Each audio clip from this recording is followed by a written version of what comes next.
Hey, Chandler Bolt here, and in this video I want to talk to you about how to evaluate an equity offer as an employee and not get screwed in the process.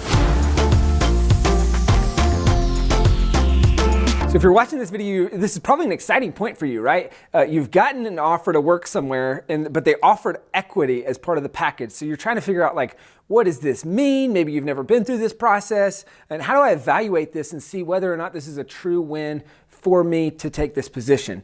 Now, I think there's so many just horror stories of people who got offered equity, and in a lot of cases, it doesn't make sense. And so I would encourage you to do the evaluation, and that's what I'm gonna walk through in this process is sometimes it does make sense, sometimes it doesn't. When does it make sense? What are the questions that you should be asking? What are the things that you should get in writing? All of those things to make sure that you make the best decision. Now, first things first, I think that 9 times out of 10, taking an equity offer is just a horrible proposition. Instead of equity, I prefer a profit share. This is what we do at self-publishing school.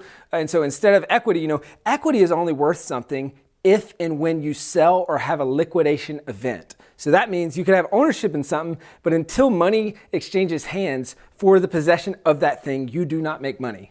So maybe you've been offered, it's 1% of this company or 0.5% or 5%. It's like, oh, if we can just get this to $10 million or $100 million and sell, then guess what? It's worth all this money. So you can take a lower salary and all this stuff, and we're gonna work towards that. Well, the difference is in a profit share, you get, and depending on the profit share, you get a check every single quarter, right? So that's why I tell my people at self-publishing school all the time, is like, profit share is like equity, but in a lot of ways it's better, because instead of potentially getting a one-time payout way off in the future, you get paid every single quarter.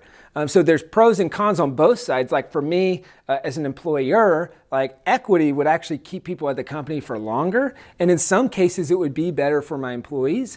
But in a lot of ways, profit share is better for my employees. And so, it's maybe not as good for me, and maybe I could restructure it and, kind of build in ways where it would retain talent long-term, but really looking at profit share, equity, and or any of the other benefits that are in that full pie chart of what your comp is gonna look like. So I've got another video all about how to create a profit share. So if you're an owner and you're thinking about setting up a profit share versus equity, you can check out that video to show you how to set up a profit share. But then also, if you're evaluating this alongside a profit share option, definitely recommend checking out that video. So let's talk about standards and pitfalls to consider when considering an equity offer. And then I'm gonna dive into questions you need to ask if you're thinking about saying yes. So what are some of the standards of an equity offer? So a lot of times you'll hear the term points, but really I just wanted to distill this down into percentages. So maybe it's 1%, maybe it's 5%, maybe it's 0.1%, right? And so the whole concept here is when you're doing an equity offer, usually the pitch is, if you're here for 5 years, then we're gonna sell for X amount, you're gonna take a lower salary,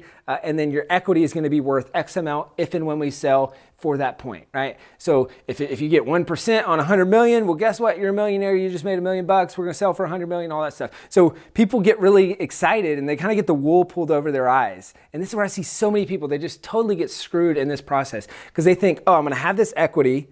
And a lot of times, though, there are standards. So there's a vesting schedule. And a vesting schedule means, how long until I actually have the equity.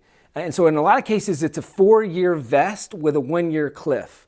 Now, what that means is until you reach the 1-year mark, none of your equity vests. So if you get fired on the 360th day, you have no equity. So you have to reach at least 1 year, and normally that's to vest 1/4 of the equity. So it'll be a quarter per year for 4 years, and then you'll be quote unquote fully vested, right? So say I had 1% of the company vested over 4 years with a 1-year cliff. Well, then now all of a sudden, I'll get my first 0.25% at a year, and it'll continue vesting. But this is totally up to the company, right? So this could be very much back-weighted. They could also add in stipulations like, if you leave, then you dilute. That's kind of the standard vesting schedule. So almost always you're gonna have to be there for at least 4 years. And so now what I want you to also consider, though, is, it's kind of like anything with budgeting and projects and stuff like that. I would say double the amount of time that they say it's gonna take, and 1/2 to 1/4 the value. So if they say in the next 3 years we're gonna sell for $10 million, and usually these numbers are big in that, it's like, hey, in 3 years we're gonna sell for 100 million. And that's how they get to the big number for you. Well, then I would say break that down to a quarter. So 2.5 million, 25 million, and then at least double the time period. And so then you're truly weighing the calculation. And honestly, in most cases, I see if you're taking an equity offer, you're committed for 5 to 10 years. Like the odds that a company sells for 10 to 100 million or plus is very, very low. So there's low odds that you see any money at all. And that's what you're doing. You're taking a gamble. But even if they do sell, it's probably going to be a whole lot longer. So I like to just on the safe side say, hey, 5 to 10 years, we're going to probably sell for less than what they say. I'm going to get diluted. So it means as more investors come in, I'm going to have less of a stake, all those things. So those are just some standards that you need to consider. So we've kind of got the standards, you've got the things to consider. Now here's where the rubber meets the road. And these are really the questions you need to ask when considering the offer. Question number 1, has this founder exited before? This is a really important question. So has the founder or the person at the helm, have they exited and sold a company before? If not, they're significantly less likely to exit. It's kind of like the saying, you don't bet on the horse, you bet on the jockey. So you're betting on the jockey. So the person at the helm of this company, have they went through this process multiple times? And if they have and have done it at least once or twice and preferably more, then you've got actually a pretty decent shot that they will exit. Now I'm evaluating more for how much and over what time period. Question number 2, how long is the vesting schedule? So I just talked about kind of the standards, but what you need to ask is how long is the vesting schedule? What are the stipulations? What are kind of the standards, or when do you get what equity? You need to really make sure that that's nailed down and is specific, and that's something that you're willing to do. Question number 3, what's the likelihood of an exit and how much will you get diluted? Okay, so if we're talking about $100 million plus exit, the likelihood of that is sub 5%. But what I would want you to think through is like, okay, I say there's about a 20% chance we exit for 20 million. I say there's a 50% chance that there's a liquidation event in the first 5 years, or there's an X% chance, maybe it's a 5% chance that we go 100 million plus. And maybe you evaluate this and you say, hey, that's a risk I'm willing to take. But evaluate what really is the likelihood of an exit. And then also, and this is a question that no one asks, how much am I going to get diluted? Because you're going to get diluted. With each round that happens, whether it's a seed round, a Series A, Series B, Series C, convertible notes, like all the different types of investing rounds, you're going to get diluted.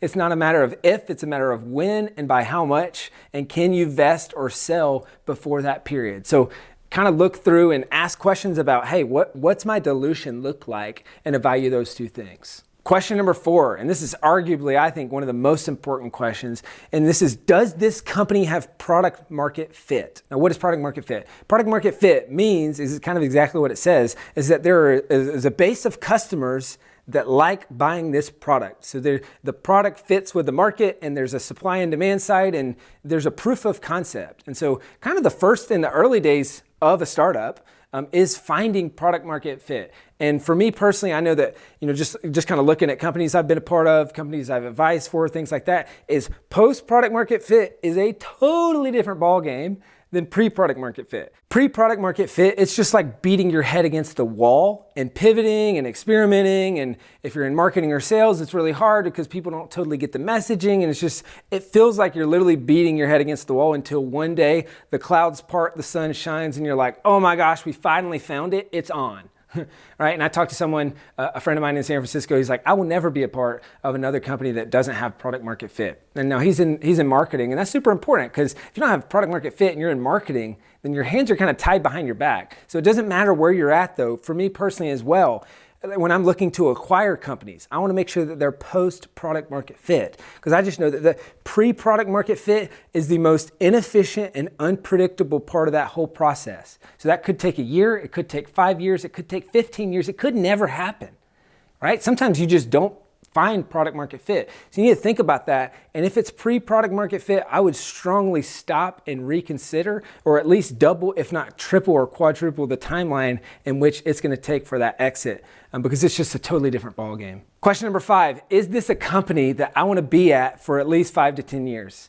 Right? And this is something that you really got to sit with. You got to say, is this an industry that I want to be in for 5 to 10 years? Is this a company that I want to be at for 5 to 10 years? And really consider, like, if I'm making a move, like, chances are I'm going to be in this industry and in this company long term.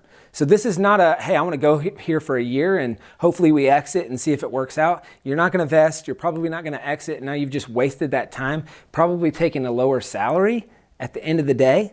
and you've just wasted that. So really thinking through like, hey, I'm gonna be strategic. And obviously if you're going into SaaS, if you're going into tech, that can be a huge upside. You can say, hey, maybe we've got a 40% chance that we're gonna exit for at least 50 million. I'm willing to take that ride because also whether or not, if that totally goes to zero, I know that I want to be in the tech space and I can translate those skills into spinning off my own company or and go into a different company, get more equity, have higher upside, all those things, right? So you want to kind of know that I'm going this direction, and even if this doesn't work out, like this is not going to be 3 to 5 to 10 years wasted, but I'm going to leverage this skill set to segue into something that I really want to do. And then that's a totally different decision.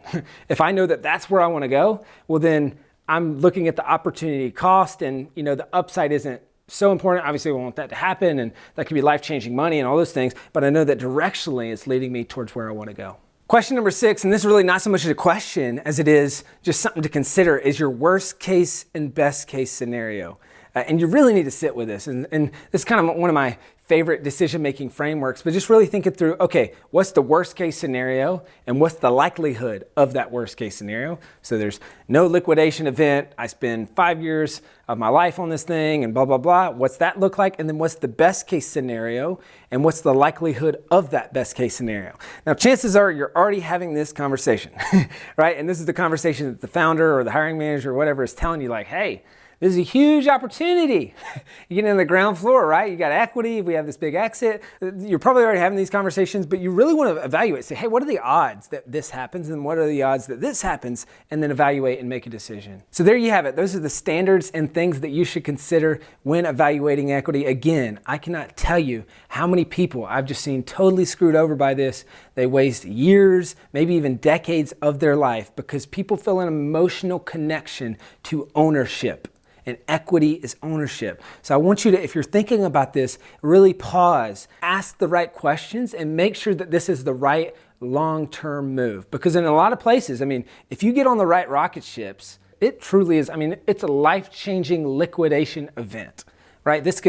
You could totally be set for a really long time. Just know the odds are low, the journey is long, and this is a long-term commitment. So really stop and evaluate those two things. So I'd love to hear your thoughts. What were your biggest takeaways from this video? What were maybe some things that you didn't know about equity, about vesting schedules, about all that? Comment below, let me know your biggest takeaways. I'd also love to hear, what are your decision-making criteria? If you've taken equity at a company, did it work out? Did it not?